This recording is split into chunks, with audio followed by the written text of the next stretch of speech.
E mesmo fora do prazo do STF, a defesa do deputado Daniel Silveira se manifestou sobre a não utilização da tornozeleira pelo parlamentar.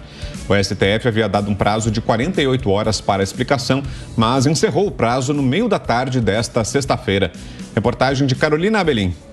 A defesa do deputado Daniel Silveira havia sido intimada a dar explicações em 48 horas do porquê a tornozeleira do parlamentar estar desligada.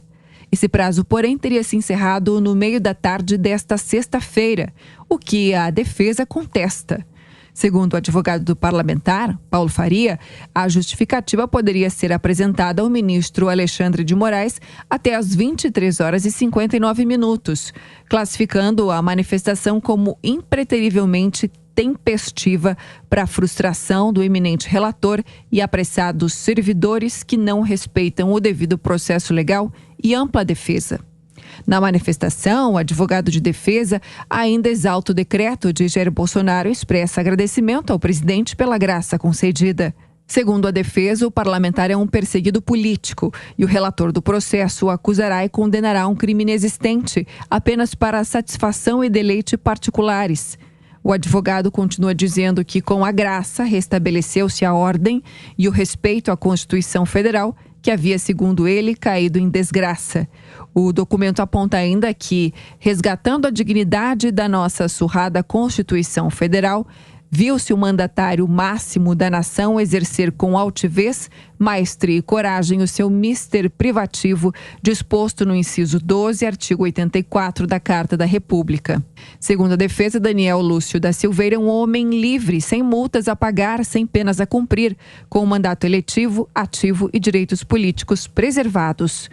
O advogado destacou ainda que o relator do caso ignorou 290 pedidos da defesa, que não é crível, muito menos aceitável, que venha neste momento criar factoides para mais uma vez acusar Daniel Silveira de descumprimentos de situações alertadas e informadas a este relator, informando que havia defeitos e suspeitas na tornozeleira eletrônica usada pelo parlamentar. Sobre a multa pelo não uso da tornozeleira eletrônica, a defesa do parlamentar apontou que a graça concedida extinguiu todas as penas e que não existe a punibilidade do Estado ao deputado desde a publicação do decreto agraciado. Portanto, de acordo com o advogado, não há que se falar em multas anteriores a 21 de abril, que foram perdoadas, bem como posteriores à data. Sobre os direitos políticos, a defesa alega que a perda de mandato de parlamentar é uma prerrogativa privativa da Câmara dos Deputados e não do Supremo Tribunal Federal. Segundo a manifestação, isso se chama invasão de competência do Poder Legislativo, ou, em outras palavras, violação à separação dos poderes, o que coloca em risco a estabilidade institucional do país, gerando a temida ruptura institucional. A defesa destaca ainda que nenhum dos crimes previstos na lei da ficha limpa, que transcendem para a inelegibilidade do parlamentar, é aplicável a Daniel Silveira após o indulto. Para finalizar, a defesa ainda agradece e cumprimenta o ministro Nunes Marques, que, segundo o advogado, foi o único ministro da Suprema Corte que respeitou a Constituição Federal, absolvendo integralmente o perseguido político Daniel Lúcio da Silveira. Em entrevista nesta sexta-feira, o presidente Jair Bolsonaro voltou a defender a graça concedida a Daniel Silveira.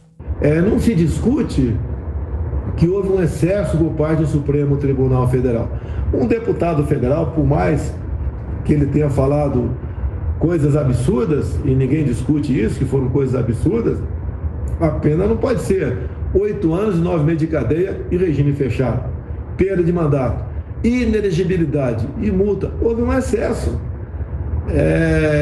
Então, caberia a mim, e só a mim e mais ninguém aqui no Brasil, desfazer essa injustiça. Eu não quero peitar o Supremo, dizer que eu sou mais importante, eu tenho mais coragem do que eles, longe disso. Eu duvido que, no fundo, vamos dizer todos, a grande maioria dos ministros entendam que houve um excesso. Bolsonaro aproveitou para defender o ministro André Mendonça, indicado por ele, e que foi alvo de críticas por aliados por votar pela condenação de Silveira. Ele foi criticado, bastante criticado, o voto dele, mas aos poucos, o pessoal vai entendendo o que realmente aconteceu naquela sessão.